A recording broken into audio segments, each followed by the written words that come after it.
Welcome to Playing the Big, Beautiful Long Game, where entrepreneurship meets spirituality. In this podcast, we explore the intersection of personal fulfillment, spiritual growth, and business success. This podcast delves into the idea that entrepreneurship is not just about profits or growing businesses. It's also about embracing purpose, meaning, and inner growth. Each episode features conversations with entrepreneurs and thought leaders who share their journeys of building businesses that align with their highest values and deepest calling. I'm your host, Debbie Zita. Sit back, relax, and thank you for being here.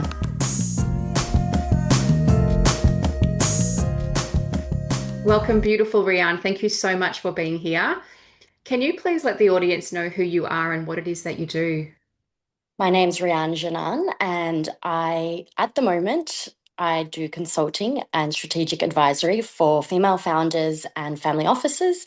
And in between, I also curate experiences for smaller, intimate groups of female founders where it comes around their wellness, holistic well-being, as well as still helping them navigate their business to make more money.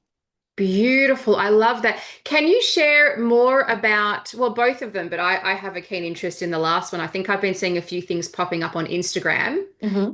So yeah, let's if you're happy to share more about what you do in both of those sort of scenarios. Sure. So over the years, I've been in and out of multiple industries, set up businesses, exited businesses, helped other businesses scale, also bought in and invested in businesses. So I've got sort of this pollination of everything merging over time. And there isn't one clear-cut answer of what do you do. However, everything's just growth. I'd say everything is growth, expansion. If we can grow the person, we can grow the bank account, we can grow the soul, we can grow the impact and the purpose. So what I like to do is see where people are at, see where they want to go, and help them find the map in between. Majority of the time, I find that people are very good at knowing where they are, and sometimes they're in a bit of denial of where they actually are realistically versus the story they say to people. And then I think helping them map out where they want to go, a lot of people don't know where they want to go. Yeah. So the events help people get clarity on who they want to become, and the consulting side, the strategic advisory, helps them build out that map. Beautiful. I love that. What a beautiful offering and way that it links in together to move through, I imagine, a place of, I guess, being open when you're around women. Often the masks come off and we can share more vulnerably what's really going on for us. Mm-hmm. And then we get to move into something that's more strategic where you've got your, maybe your KPIs, you've got your financial goals, and then actually how do you get there? So once you know what you want, it's what are the steps that you need to take to actually get you from A to Z? Yeah. And people think it's strategy, but it is a combination of everything. It's if you have all one way, that's where you start getting more hurdles. So if you're all energetic and don't take action, you don't move forward. If you're all strategy but don't understand the frequency that works behind it, you don't understand why your numbers are getting stuck in certain areas. So it's definitely a nice dance. I wouldn't say balance because nothing's ever balanced, but it's a nice dance between both sort of worlds. I love that. You're Yeah. right. There is no balance really. But it is dance and movement between both. I Mm-hmm. love this. Let me know, where would you like to go? Do you want to share with us about a client that you're working with? Do you want to have a vulnerable chat about life, spirituality? I love this platform because we get to go wherever my guests would like to go. So Mm-hmm. yeah, what's on your heart that you would like to share with our audience today? Well, I've just come off of 4 days on US time working with Tony Robbins and help crewing the Unleash the Power Within program with him, and is functional psychology, but a lot of common patterns seem to come up. So the group that I was navigating and sort of helping guide as a senior leader, I just got put up as a senior leader for them, was 300 people. So we had 300, there's 50,000 people that were taking part in this event virtually. But in my group, I was speaking over the 4 days to 300 people. Now, 300 people, 168 countries, and everyone had the same core issues. Mm-hmm. Everyone didn't understand what their driver was, what their motivator was, and how their programming in their mind has come to be what it is and why they are blocked. And I would say I get that with my day-to-day clients as well, people that I work with in Melbourne and globally as well. But this was fascinating because as soon as they got some tools or some frameworks to try and distill why they are the way they are, all of a sudden, each person had their own individual breakthrough of, oh, that's why I do that. And as soon as you become aware of what your issue is or that blockage is, you can't go back to the old you. Mm-hmm. So now this new you is coming to the surface. So that's been groundbreaking watching people unfold in such an immersive environment. It's amazing. I mean, Anthony's amazing. I first encountered him back in, I'm going to show my age, which I don't care. I talk about my age all the time anyway. But back in 1999, and I was in Sydney and I did the Unleash the Power Within and did Mhm. the fire walk. It's so funny, actually. I don't know that I've ever voiced this before. So in the fire walk, I don't know if Tony still does this, but It certainly does. he does. Yeah. So I did so great. Like I didn't feel anything. I just was like, oh my God, I'm moving. I'm walking on fire. And then on the last step, literally as my baby toe was like about to step off it, I had the awareness of, oh my God, I'm walking on fire. And that thought was exactly what actually singed just slightly my little toe on my left foot. Before that, I was completely just in the momentum of it. And it was such a powerful tool to, recognize our power within ourselves, the power of the mind and the ability to just kind of go. But then, yes, then that kind of little bit got in the way for me. So yeah, it's a memory that stayed with me. And I love seeing also how Tony has evolved. I feel like the last decade, especially, I believe, I could be mistaken, but he's connected with people like Michael Singer, Mhm. who's the author of The Untethered Soul. And I Mhm. can see how Tony's spirituality has really kind of come online in his workshops as well. So anyway, that's my little story. But But how amazing. you hit on something there of yourself and your own experience, which you said back in 99, but I would still say it's a daily thing that people are working towards, and that's that thing called courage. Yes. Right? You had the courage to say yes.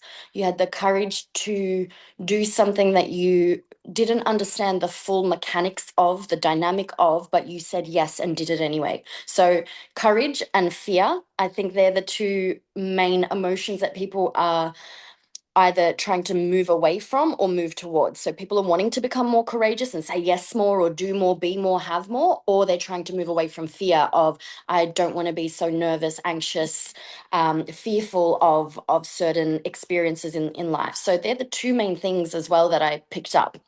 Yeah, thank you. Yeah, it's funny. I was 19 at the time.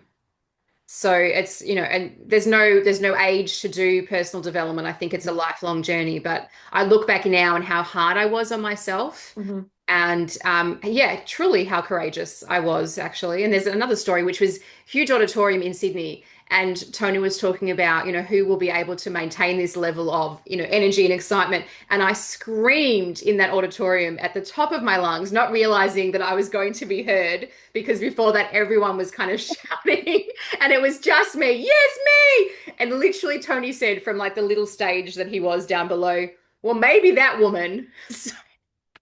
I would love one day to actually tell him that story. But anyway, that's my Tony Robbins story.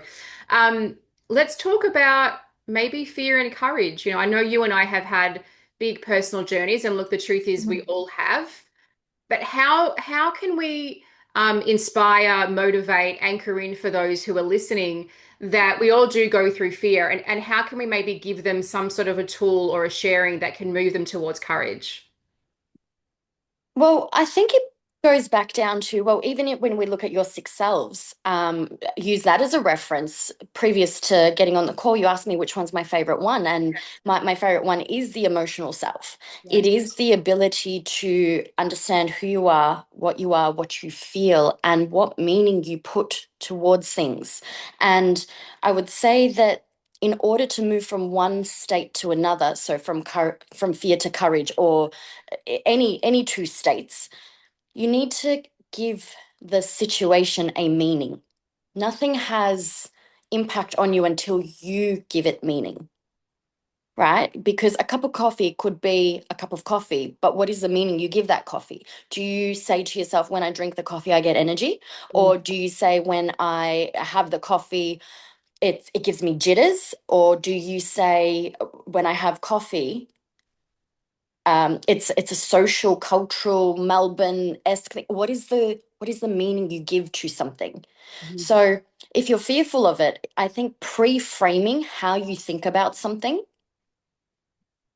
and reframing. So pre-framing means like, okay, first understanding what is the meaning you've given it and where did that meaning come from? That's the prior meaning. And then reframing it into giving yourself a new sort of like something that's more, I don't want to use the word aligned. It's not aligned. A new meaning that's empowering for you. A new meaning that now means something new for you. Your sister, brother, mother, father doesn't need to understand what this new meaning is. Your friend doesn't need to understand, but you need to know what it is. And Mm. it's almost like putting on a new hat and seeing the world from a different lens.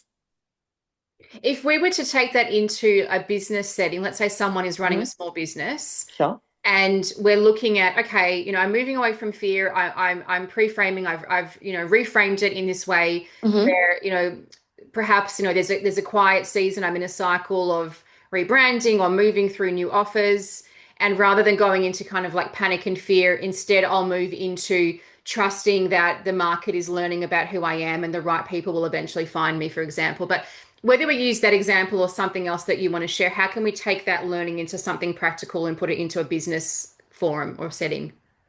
Well, bottom line is, before you say yes or no to something, you need to know what your North Star is. You need to know what your internal compass is. Once you know who you are, what you stand for, what you value, and the order you value things, Mm.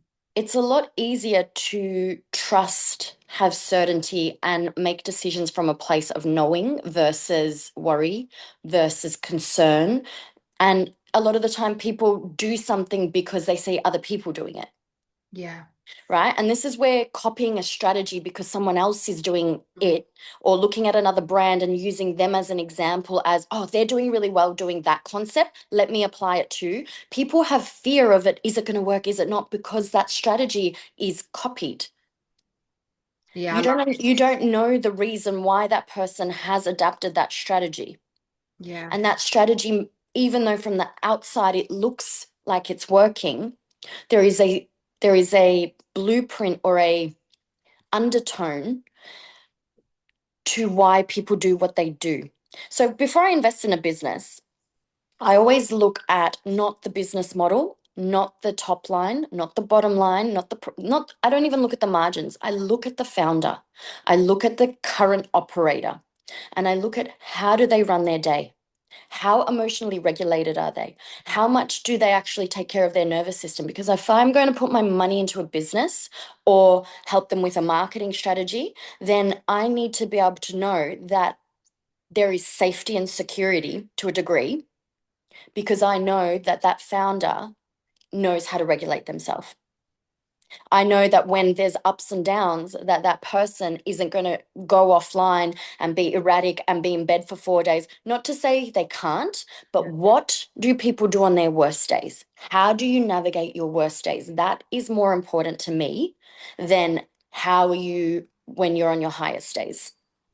100%. This is what you are sharing is so, so important. And I am so glad that we're talking about this. Another story has come to my mind, which Hmm. includes you. Oh, And I opened up my Instagram. I'm not sure when it was. Well, you'll know the date exactly. And I see my beautiful friend, I see Rian, and I see Oprah. And I was just waking up and I was like, what's happening? Like, because I love Oprah. We all love Oprah. Like, to me, Oprah represents one of the first kind of inspirational figures around, turning, tragedy into triumph, and her courage and her bravery. And I remember actually, like, I messaged and I was like, am I like, is this AI? Did you go to the US? Like, what's happening? But what stood out to me actually was the body language. Because when I see pictures of people with Oprah, and I'm imagining myself doing the same thing, I'm like, that kind of like, oh my God, like I've got a picture of myself and Marianne Williamson, because also she was one of those people for me. And I'm like, you know, but you were so grounded and so relaxed, and I think, and you will correct me if I've mistaken it, but you spoke something about nervous system and the calm groundedness that you bring to your clients, and honestly that you bring to the world. So I'm not sure if there's so much of a question here, more of a sharing, but maybe you can, Mhm. perhaps you can speak to that experience. What was happening for you internally when you actually did meet her? Was there significant meaning for you? What was happening internally? Internally, it just felt normal. Yeah. There wasn't a high there, and that there wasn't this childlike excitement, even though I thought years ago. So years ago, when I was in high school, back when we had the videotapes, I used to record Oprah during the day and come home after school and watch it. Well, So I was a big fan, let's say. And yeah. then a few years back, I had taken my mum to Oprah and we went and watched her live. And I remember saying once upon a time, you know what, one day I'm going to meet her. And just left that thought because I never actually have separated myself from other people. I, Mm, I really believe in 6 degrees of separation. I don't see anyone higher than me, lower than me. But I really think we are all connected with like yes. some sort of golden thread. And this, and I'll speak to this further when we fall into the conversation around networking and the power of that. But the way that it happened was so just organic in the sense that I was at a ladies' lunch on the day of this event. I was at a ladies' lunch. I've got friends from on the other side of the world who I've built relationships with, and they message saying, "Hey, the tour director is in Melbourne, has got tickets for Oprah for you. Do you want to go if you're free for you and one and full VIP experience?" And I was like, "Yeah." I thought it was a joke. I thought it was a joke, but then I realized, hang on, why would it be a joke? Right. What I've Why would it be a joke? I've Right. built relationships over the years that has put me in proximity to some amazing people. Yeah. So why would it be a joke? Of course it's normal. Of course she's going to reach out to me because in the message, the tour director, Max, said, "Is there someone you can think of in Melbourne that would value this?" And I saw in the group chat, she put my name first. Bless. Yeah. So the meaning of life is who you meet and the relationships and memories you create with them, right? 100%. And I've obviously had a relationship with her where I was the first point of contact that she was like, "I want Rian to go." So I got the message and then I had to decide who am I going to take with me. Mm, So then I reached out to my nearest and dearest and whoever was available and I was just like, "Come." And they were blown away.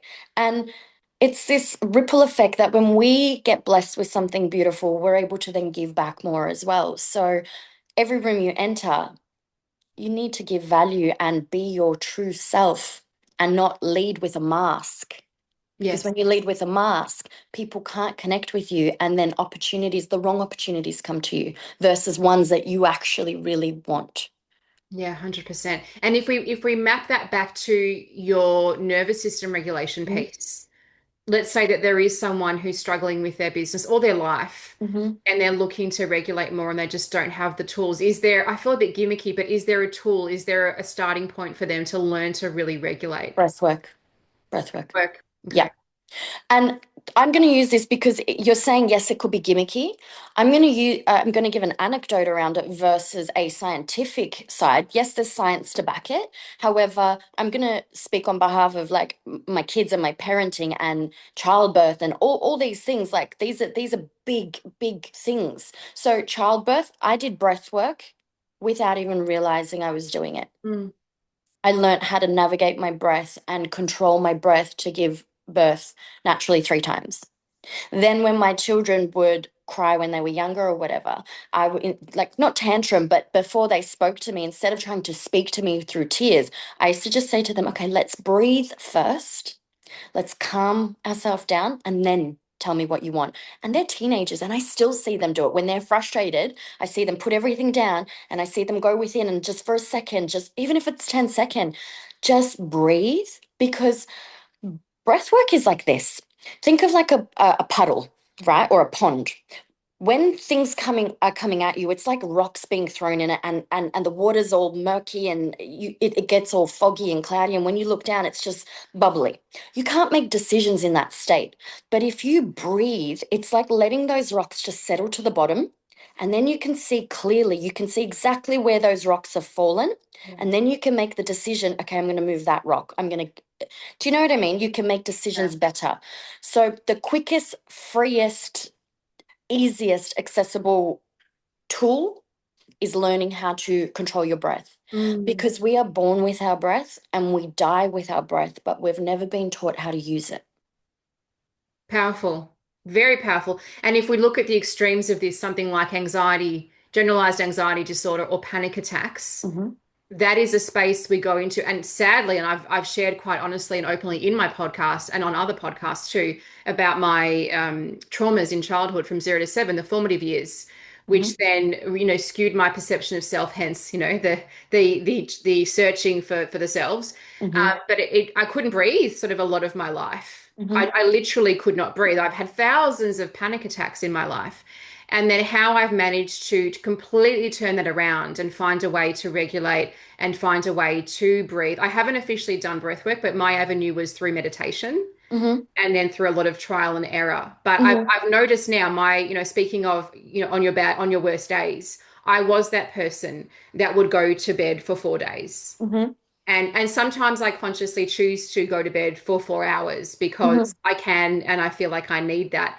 But it's not that I'm broken down and have to. It's that I'm consciously choosing to do that because I know in the evening when I'm working or the next day when I've got a 12-hour day that I will be on with it.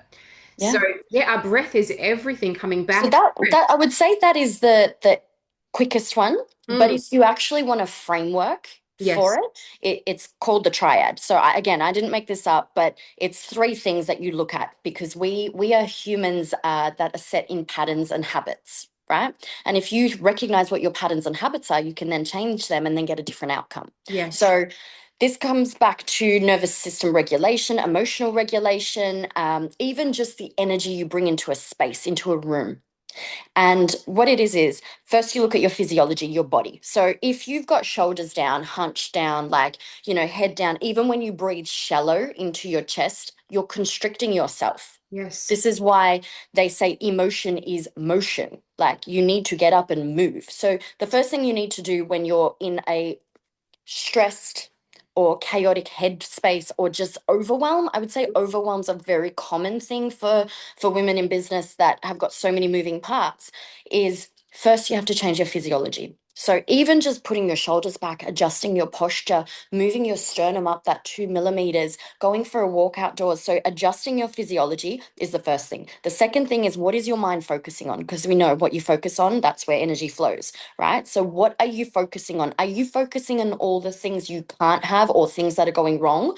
Or can you put the same level of attention because it's the same time, same effort, same energy to shift your focus to what is going well, what does work. And then the third part to that would be your language to yourself. Mm. I would say that, so they call it a triad, like in a square. So it's your physiology, your focus, and your language to yourself. That's another way to be able to do it again without having to go and pay thousands for coaching, mentorship. I don't knock it, but you need to learn tools and remember to apply them in the moment. Isn't that the most interesting thing? That's right. Remember to apply them in the moment. Because everyone says knowledge is power. I'm sorry, but knowledge is not power. Mm. Execution is power. I actually wholeheartedly agree. And so many times, and you'll know this as well, I see business owners that will have a certain strategy or an idea, Mm-hmm. but then weeks or months, even years in the extreme cases can go by. And it's like, well, but have you actioned that? Have you actually been doing that? Have you taken inspired action? No. Well, Mm-hmm. it's how can you expect things to change if you haven't? Mm-hmm. Yeah. Exactly. Yeah. And no one's here to save you. So you have to be self-led. I love And this. I think a lot of people miss this, Mm, especially if they still feel like the world owes them something, yeah. right? Based on history, generations of pain, watching suffering around them, whether it's their race, their background, their people do believe sometimes that the world owes them something because they've had traumas when they were younger. And yes, there is compassion there, right? We're not here to block off and ignore that people have gone through things in their life. Mhm. However, you cannot move forward until you lead yourself forward. Yeah.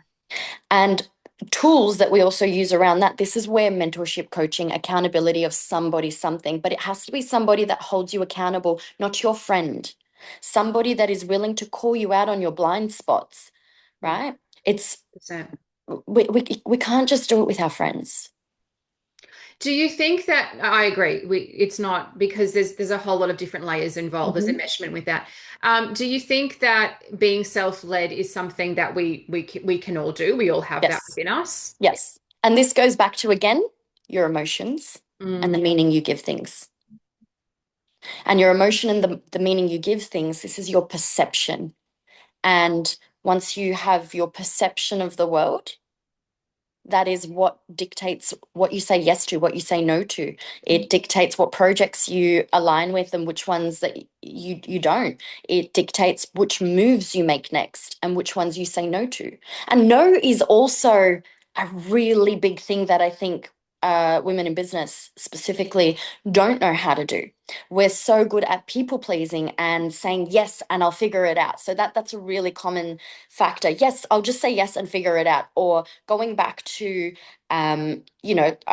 being disciplined and playing in a space where, hey, I can see people around me say yes to it, I should say yes as well. Where when you have your boundaries based on your own found values, mm. you can then say no. And And this it may could be as sound, simple as yeah, no to certain invitations. yes. You may say this is great, but for example, I personally don't, I'm not a girl that likes to go night clubbing, Hmm. right? If it's an occasion or for a friend because it's part of their business, yes, I will support. However, if an invitation comes to me based on a nightclub, that is easy for me to say no to because it doesn't sit with my values, Yeah, 100%. What I'm right? hearing you talk about also is North Star. That's how I would Correct. see that. When you Correct. know your North Star, for example, I don't drink. Yep. And I used to find that very confronting because a lot of people, especially in Australia and in many parts of the world, they do drink. I Hmm. don't drink. So I choose either I can go somewhere and be the driver or, watch and witness and enjoy it, or just say no, don't go. It's pretty simple. But we don't need to have a justification for our decision as well. So for years, I also didn't drink, but I learnt how to be in an environment whereby it didn't raise curiosity. So sometimes people get significance out of being very firm in their boundary. I don't drink, but they love it when people come back to them and say, "Oh, but why? But you should." But they almost get significance from that, right? So it's how do you stand into the identity you want, the person you are, without needing to justify who Mm, and why you do what you do. So yes, I would go to the bar and say, can you fill up a certain type of glass with just whether it's lemonade with a little bit of lime in it or something, and lemon bitters is my drink right? choice, right? So, and a lot of the time, I've actually got a photo from the other day. Yeah. It may look like I'm drinking with anyone else, but everyone else, but it was a lemon, lime, and bitters as Yeah, well, there you go. right? So, Exactly. knowing how to be in a space from a perception perspective, Yeah. as well as not having to justify who you are and why you've made those decisions. Mm, If it's a conversation starter, that's a different thing. right. Yeah. Yeah. Yeah. Justification is almost a bleeding energy in some ways. Oof. Yes. Well said. Well said. Yeah. I agree. Yeah. You don't need to justify why you are the way you are to Yeah. somebody else. Only to yourself, you need to understand why you've made those choices. I think Yeah. that's the most important. We spoke before. You mentioned something about, the I think you said the voice in our head, or it maybe used different language. Mm-hmm. To me, that sounds a bit like the what I would call the inner critic. It's also a psychological term. The inner Mm-hmm. critic versus the inner best friend is how Mm-hmm. I word that. Mm-hmm. Can you share with us a bit more? Because a lot of women do still have what I would call like the mean girl in their head about everything, weight, money, relationships, business, all of it. How can we start to shift that inner language? Well, I would say this to start with. If you haven't already, by your 40s especially, Mm, already learned how to talk to yourself like you are your best friend, right? So there's two different ways. Some people can do this, some people can't. mm, But if you've got a child, would you talk to your child like that? no, Would you go be that cruel to your child? So sometimes you need to speak to yourself as if you are reparenting yourself. 100%. So that's one version. And some people find that really difficult because maybe they didn't have access to parents that they respect the way they parented. Yeah. So the other version is, who is your mentor around you? And it doesn't have to be somebody that you've met before. And you can sit there and say, okay, how would they do it? What would they say in this situation? And you can put it in yourself into like a third person in that regard. So for example, when I'm making a decision in my head, I do have, like, let's say, a board of people that I would want to discuss ideas with. And in my head, I would say, okay, so how would this person advise me? Oh, I know they'd say no.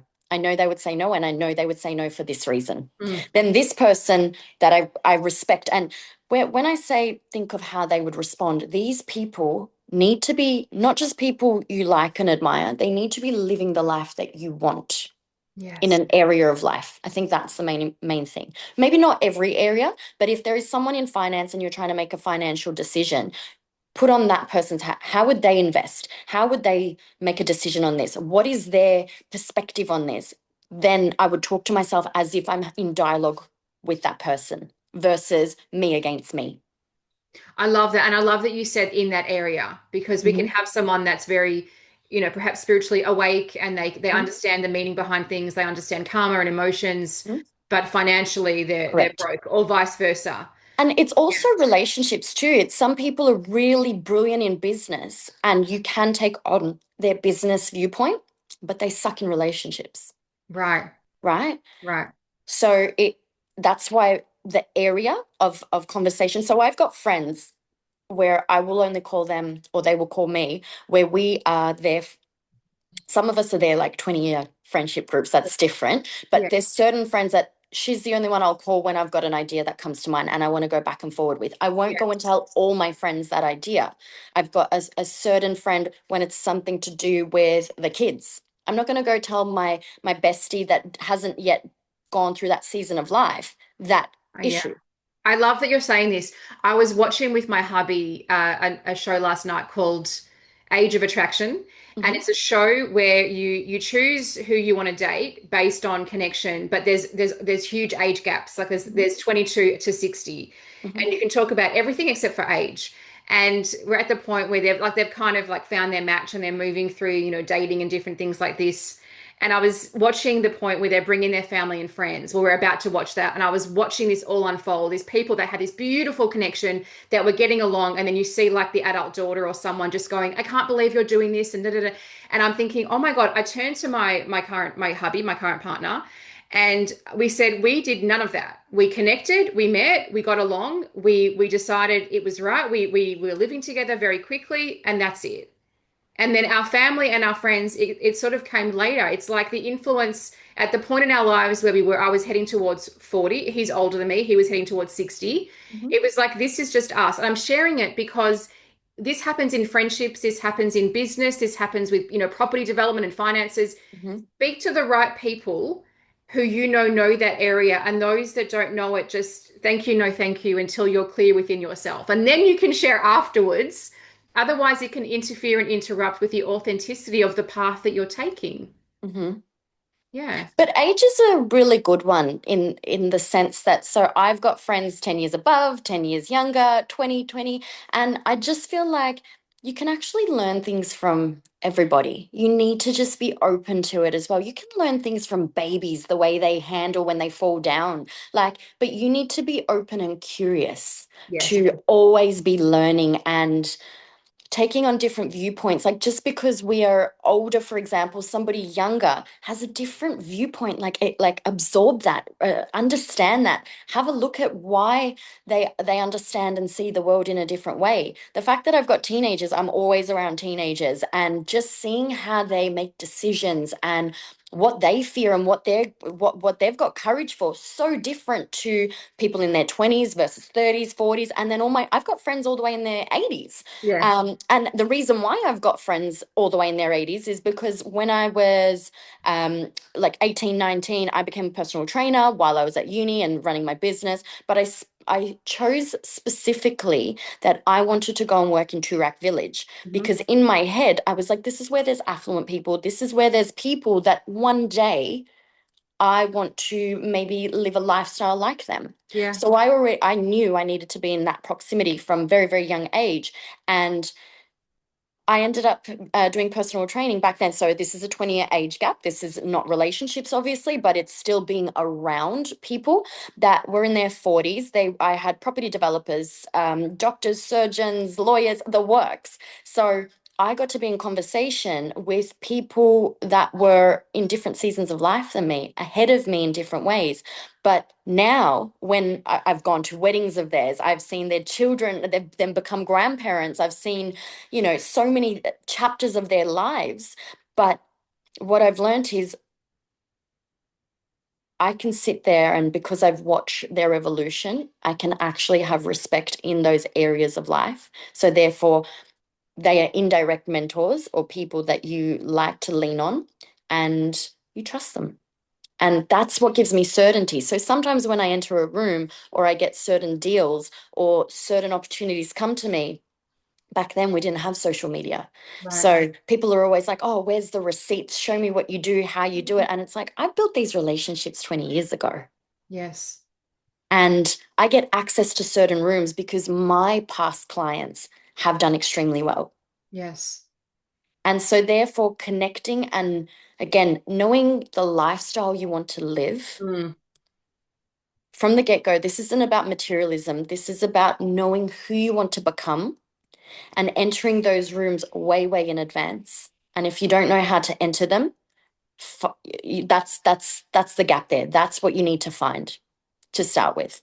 I think what I'm hearing you talk about is security. I don't hear that as materialism. I hear that as someone that's looking for security, and often that is, Maslow's hierarchy of needs. And Hmm. it's also, if anyone has gone through trauma, or even if you haven't, having resources in the form of connections and money is Hmm. a great way to regulate your nervous system.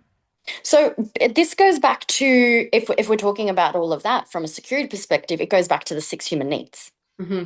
Right? Six human needs are basically certainty, which is what you're saying, like that stability level, the ability to know what's happening, certainty that everything's going to be safe and okay. Yeah. Right? Every human required. So everyone's got the six human needs, but they rank it in a different order. So first one's certainty, second one is uncertainty. So you'd be like, why would I want to be uncertain? Well, uncertainties, this is the variety. This is where surprises. This is where people sort of sometimes want to, they get their dopamine hits from the uncertainty sometimes, right? So this is when they go on adventures and things like that. Then from there, you've got significance. So a lot of people chase significance. And it maybe seems like a negative word to say somebody leads with significance, but this is how somebody feels love sometimes Yeah, of course. because they don't know any other way.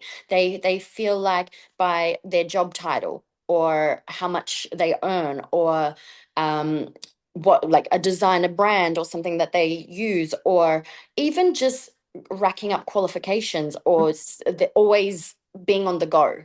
Always hustle energy. That's significance as well. Like, Yes. falling into certain identities.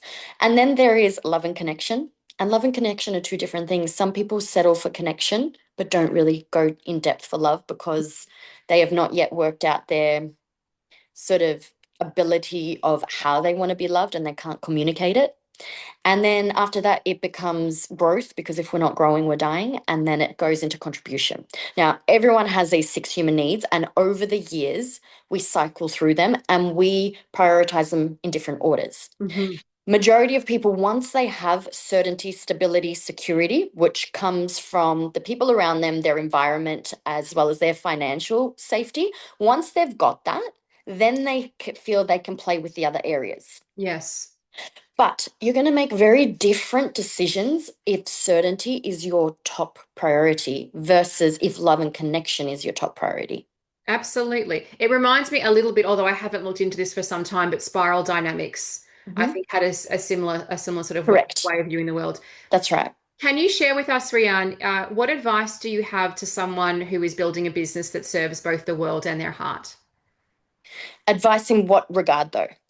Um, More of whatever is on your heart for anyone who's listening to the podcast Mhm. around, starting, growing, scaling. It could be around personal development. It could be around, their offers.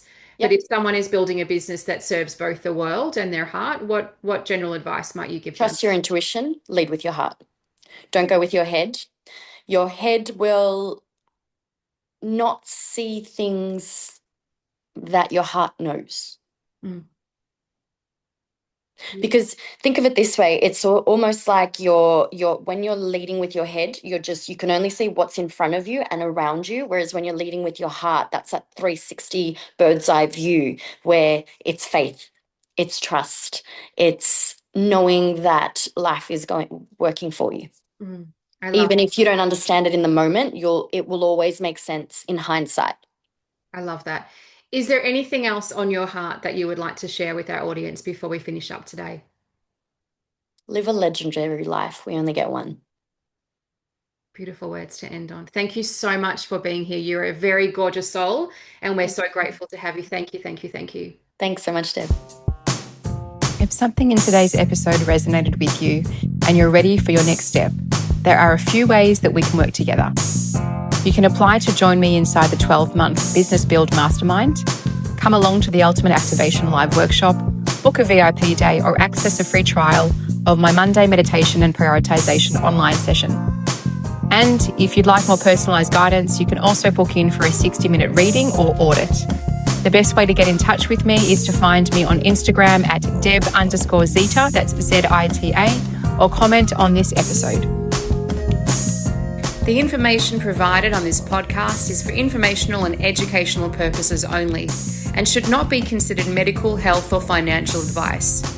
Always consult with a qualified health professional or financial advisor before making any decisions related to your personal health or finances.